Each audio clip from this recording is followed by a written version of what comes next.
Welcome back. You're watching AM. Great to have your company this morning, 18 minutes after 6 o'clock. A new forest and bird survey, we've just been talking about this morning, out reveals that 2/3 of Kiwis don't want new mines on conservation land. Keep your mines off our conservation land. That is the message from 2/3 of us. It's a campaign promise that Jacinda Ardern made in 2017 but hasn't been fulfilled. The National Party leader, Christopher Luxon, is with us this morning, and we've actually had to drag Chris outside into the blustery Wellington weather this morning for technical reasons. Good morning. Good morning. And you made some nasty comments about it shouldn't be a problem for you because your hair won't blow around. And I thought that was just really uncalled for. Well, just having been... Is there broadcasting complaints people like a complaint to? As Isabel Ewing knows all too well, having been down at Parliament, when you've got a lot of hair, it becomes very difficult. But anyway, we appreciate you being with us this morning. We want to start pleasure to be with you. With this survey. So 2/3 of Kiwis don't want mining on conservation estate land. Do you agree with them? Oh, look, I mean, it's obviously a promise that the Labor Party made in 2017 and they need to, it's for them to answer to. We care deeply about the environment like all Kiwis do. I think our approach would be slightly different. Rather than a blanket ban, I think it's very much a case by case and making sure there's a very high bar for environmental protection and a very high bar for actually doing mining in dock estates. But from our point of view, I think it's a case by case, look at each one on its merits. Okay, but there's, in principle, if you can find a low value piece of land, you're okay with like coal mining? Yeah, I mean, across the dock estate, the land is actually of variable quality, and in some cases, it makes sense. There's a need for often having quarries, mining that you need for actual gravel and for roading rather than shipping it around, say, the South Island. If I look at the west coast of the South Island, a large part of it is the dock estate. But when I actually look at and seen some of the mining projects that are there, there's very good restoration happening afterwards. So I think the trick for me is look at it case by case, make sure that there is a high bar to start with, and then make sure there's very high enforcement and bars around environmental protection and restoration after mining has taken place. All right, there's an interesting story out this morning about the Labor Party who announced this $350 million fund. It's going to go to lots of small projects around the country. It's going to be for things like cycleways or bus stops or improving walking infrastructure, that kind of stuff. So big $350 million fund. We found out about it, I think last week, the public did, through Waka Kotahi and the Minister. It turns out that actually Labor MPs were given a heads up on this. Yeah, it sounds like pork barrelling, doesn't it? I mean, that actually Labor MPs got a heads up before anybody else, asking them for projects in their area, and it just seems deeply political and cynical. So, we'll find out more about it today, but it's obviously a slush fund created with advance notice to Labor MPs. Because I guess the issue is, if the Labor MPs were given a heads up early and asked to come up with projects and ideas for their electorates, that might disadvantage other parties, the National Party MPs, for example.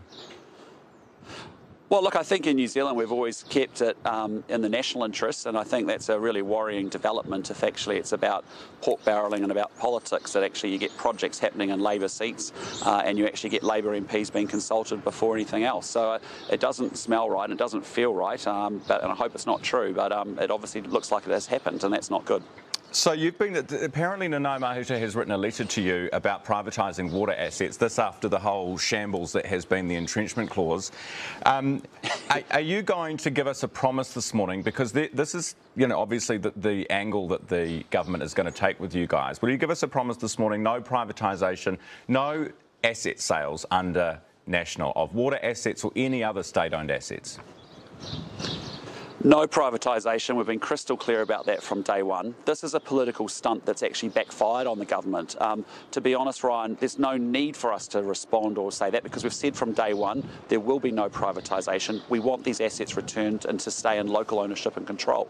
The only people that are talking about privatisation is Labor and the Greens. They're confiscating the assets from local ownership and control and moving them into these four big mega entities. There'll be no privatisation, and we want the assets returned to local control and ownership. It's a moot point. It's a political stunt is what it's all about.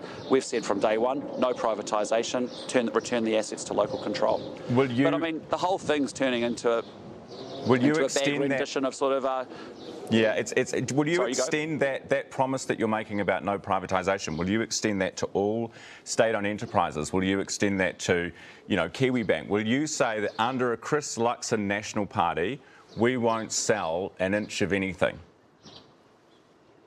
Well, we've said very clearly about our position on Three Waters, and as I've said to you before, we don't see any need for privatisation for other assets. We said that six months or so ago, but that's our position. As we go into the election next year, as we don't see a need for privatisation of any assets at this point. But the door would always be open. And certainly, and I want to be really clear. I want to be really clear on the water assets because that is a complete political squirrel where they want to deflect and distract from what's gone on here, which is the Prime Minister's not been forthcoming. Everyone's blaming everyone else.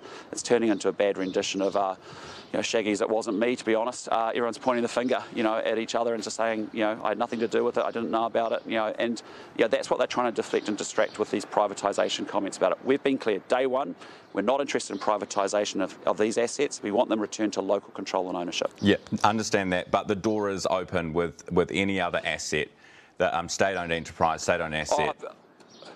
State-owned. I can tell you right now that is not on our agenda. Not on our agenda, and not something that Nicola Willis and I are thinking about. Okay, very good. Just to finish this morning, this poll that the TVNZ Kantar poll that came out, which largely confirmed what we'd learnt from the Newshub poll that had come before it. How do you feel about this? It's still going to be close next year, isn't it? It's not like you can be, popping the champagne and celebrating at this point. Oh, no, look, I mean, we've made tremendous progress in 12 months, from where we were to where we sit today, but we just have so much more work to do. We're constructively dissatisfied. Complacency is not on our agenda at all, and we have a lot of work ahead of us in the next 12 months. It will be a very, very close election, no doubt about it. This government will not just concede and hand over power, and we need to take our case to the New Zealand people, talk about the challenges that they're facing, and importantly, deliver the solutions for them. All right. Chris Luxon, thank you very much for being with us this morning. That's the National Party leader outside Parliament this morning, 25 after 6.